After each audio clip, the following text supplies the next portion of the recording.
Hello, this is Rosen, your local real estate expert in Northern California. Today I just wanted to share some news with you. I found a really interesting article. Sonoma properties to be auctioned off after real estate investment companies collapse. Let's see what's going on.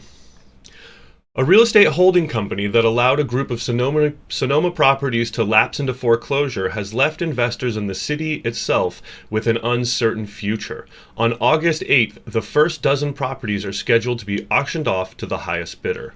The property purchase began very quietly, with dozens of homes being bought, often in off-market sales. They were followed by familiar businesses in the heart of downtown, as the Sonoma Cheese Factory, Cottage Inn and Spa, and the Sojourn Cellars tasting room were snapped up as well. Then it became quite quickly a concern about one person buying up lots of property and controlling the rents and merchants and a lot of private property, said a Sonoma resident. That someone was Ken Matson, the head of a real estate investment company called Lefevre Matson. Eventually, a citizens group called Wake Up Sonoma formed to investigate what's going on, and President Lisa said that they discovered the purchases followed an unusual pattern. Buy really high, way over asking price, like ridiculously over asking price, and then sell back to one of their own LLC companies at a really depressed rate. It would sit there for long extended periods of time with no attempt to try to improve the property. In all, more than 120 properties were bought around town.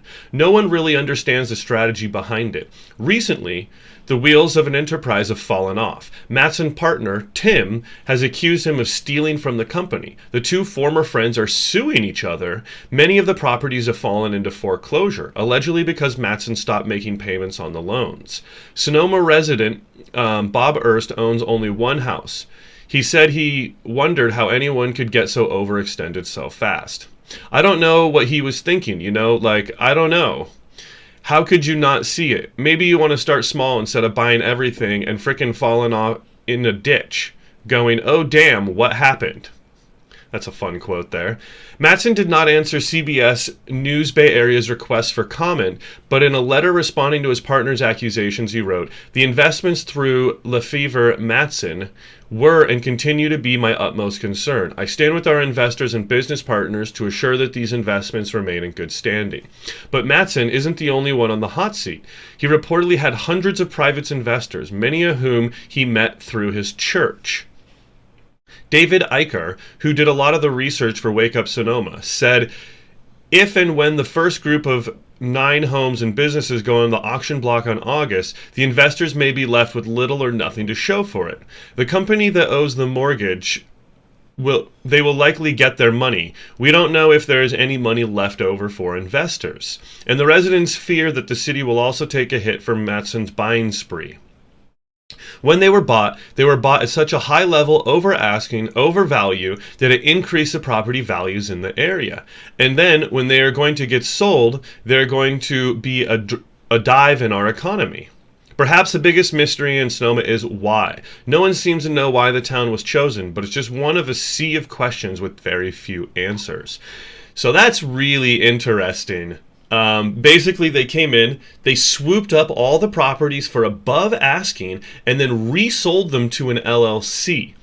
So what I'm gleaning from this is there's a couple of important things. August 8th is going to be a great time to go check out these properties. Usually this is done on the courthouse steps. So if you're interested in getting some deals, these are properties that are going to be really good deals. We'll see what happens. Buying auctions is very, very competitive around here. There's a lot of money that are waiting for deals. That doesn't mean you shouldn't try and you shouldn't check it out. What I think is going on is basically they were just pocketing a bunch of money.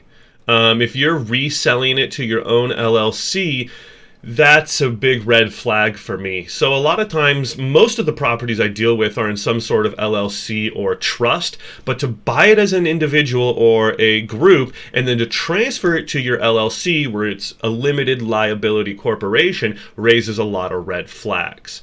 So we'll see if there's going to be some legislation or some pushback against this, but I just thought this was really, really interesting. So I know that I'm going to be down at the courthouse steps with some of my clients on the 8th, and maybe I'll see you there.